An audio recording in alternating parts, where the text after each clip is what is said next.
I'm Jarrod Kimber. This is Gareth Batty. We're going to have a super over here. Let's just start with an easy one. Would you say that Mitch Santner is now the best bowler in the world? On current form... Have you offered him a contract to Surrey, is really what I'm asking. On current form, he is doing pretty well, and he'd be right up in the... you just sent him a message. In the numbers. Come to Surrey next year, Mitch. Funnily enough, he's not in my phone. That's down to Mr. Alex Stewart to do this hiring and firing. I'm just the guy that throws a few balls and does the hard yards. You've seen him bowl a lot before. We've all seen him bowl a lot before. We've all seen him in test matches struggle. I think he was averaging well over 40 in 7 Asian test matches coming in today. He was terrible in Sri Lanka, couldn't get a wicket over there. What changed? I think everybody has, whilst you're still playing, you have time on your side and you can prove your doubters wrong. Mm-hmm. And I think we did some talking on air about how his career started 10, 11, 12 years ago, and then it's got to what is culminated in today. There is an amount of muscle memory required for spin to be able to have a good stock delivery. And I think today the thing that everybody would agree is that he's always bowled nice balls, and we've seen other players within this match bowl nice balls, but to be able to back up a good ball and a wicket-taking ball and something that everybody talks about with the basic level of high skill on a stock ball is the difference between 7 for 53 and 2 for 173, if that makes sense, because you're constantly at the batter. There's a constant pressure. I would say also it's a pitch that seems to favour taller spinners and also slower spinners, and he's probably the tallest and slowest out of everyone. Sometimes those sort of things just come your way, don't they? Yeah, I mean, look, there's some very fine spinners involved in this game who haven't looked as potent as him. That doesn't make them bad spinners overnight. It just means that this surface is kind of married up with his skill set.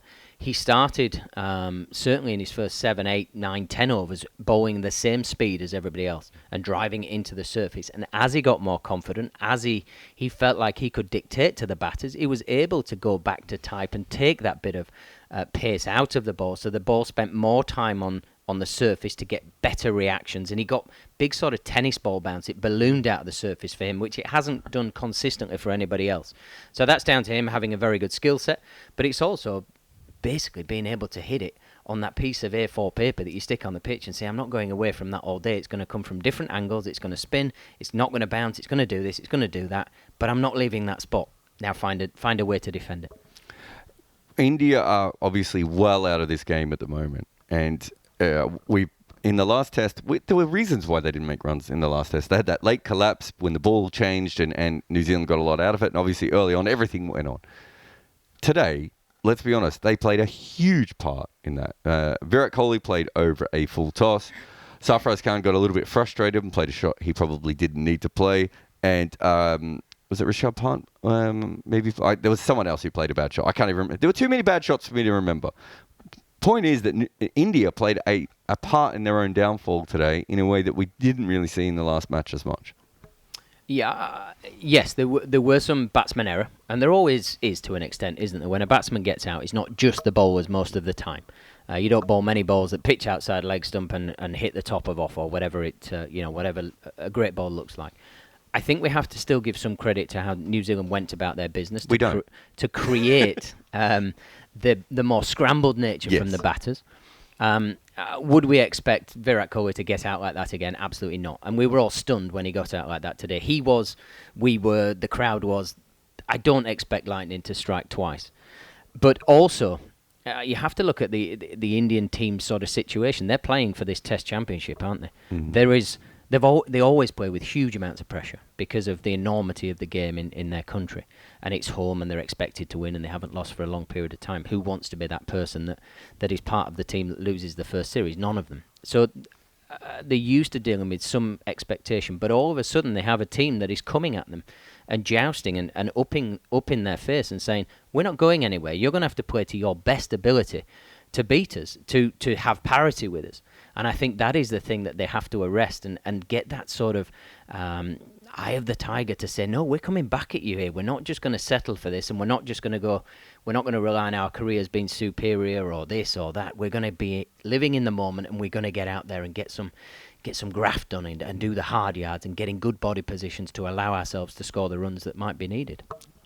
Certainly true. No one wants to be jousted in the face. I'll give you that. New Zealand came out batting in a positive mindset. There was, I think, Latham, Surrey's Latham, as you kept calling him on air. Absolutely. Came out straight away and decided to score. I think he scored off the first 2 or 3 balls of the innings and looked decisive. That was a clear plan. They did lose wickets, Bats. It wasn't as if they coasted. They lost wickets, but they kept trying to put pressure back on India the whole way through, as if to say, no, we've got the lead. We're not going to play timid. Yeah, I think Latham set the tone, didn't he? It was first ball to Ashwin. He got down and had a fine sweep, got 2, got back on strike. Then Ashwin overcompensated and he drove him through the covers for 4. Kind of set the tone. 1 for Latham and 2 for the innings. He got in good, powerful positions. He wasn't being too expansive, but he was just saying, look, if you miss, I'm gonna try and take advantage. And whilst I'm doing that, I'm also going to try and make your good balls into a scoring option. There was a lot of singles. There was a lot of rotation of strike, particularly from Latham. There were no massive partnerships. I think there was 150 partnership, possibly 2 max, within the day. So it wasn't like they were just having big, dominant periods. I think it was just they were really planned about, you have to be positive in your movement to be able to firstly survive, but also to score. And I think possibly they went, we're going to be positive in our movement to be able to score, which then made their defensive positions better. It's whatever team and how they work and compute things in their minds. But I certainly think they've earned the right to be in this position. It wasn't given to them.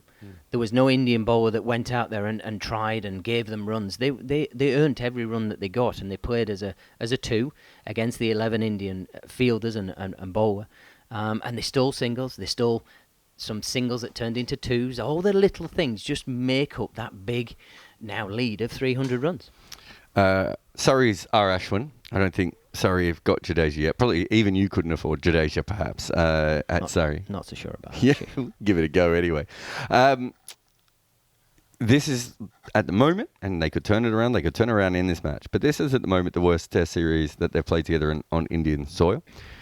They're getting reverse swept 4 times more than they ever have, and this is England, this is Bangladesh, and now New Zealand, all reverse sweeping them. As a spinner, is it just something that, if you've never had that level of reverse sweeps played against you again before, it is a different skill, isn't it, that you have to deal with? Yeah, and I think because of the generation that they started the career, the reverse swing, it would be on their ego. They don't want to be reverse swept, whereas a young spinner now starts, it's just part and parcel of the game. The biggest thing the reverse sweep does, it changes your field. So you don't bowl with the normal ability. So it may be Ashwin to a right-hander where his point would be up or even back, but it's only for a drive or a bad ball. Now it's for his good ball that he would have had the extra fielder at square leg to keep that batter on strike to bowl the extra 2-3 balls, which could have got the wicket. Now they're not on strike all the time. He can't pin them down that end. And I think that is the difference, and that is what the reverse sweep has created. Yes, it creates a wicket opportunity, but now we're into session 6 of the game. The pitch doesn't quite have the zip that it did on the first 3 sessions, so scudding it into the shin is not as easy as it was, particularly if the batsman is precise with his movement position, which we've already said that New Zealand were. Look, there is no way on this green earth that I'm suggesting for a second that these two are not still a formidable and wonderful. Because off air you said they should both be dropped, didn't you? They are both, and as a partnership... He did not say that off air. And as a partnership, they are magnificent. Yeah. But other people have seen this over a long period of time, and that's the challenge of any sports person that plays for a period of time. People are going to come with another plan. That's your job. You've got to keep trying to evolve, and the opposition have evolved very, very nicely. Now, will they come back with an answer? It wouldn't surprise me for a second if they did. One-word answer. Can India still win this test? Yes. It's very unlikely. That's Gareth Batty. He's been dropped from tomorrow's show. We'll have someone else here to give you more of the Super Over. I'm Jarrod Kimber, and we'll see you again. Like, subscribe, do all the things below the YouTube page that everyone likes you to do. On AM, on DAB, via the talkSPORT app, and on your smart speaker. talkSPORT.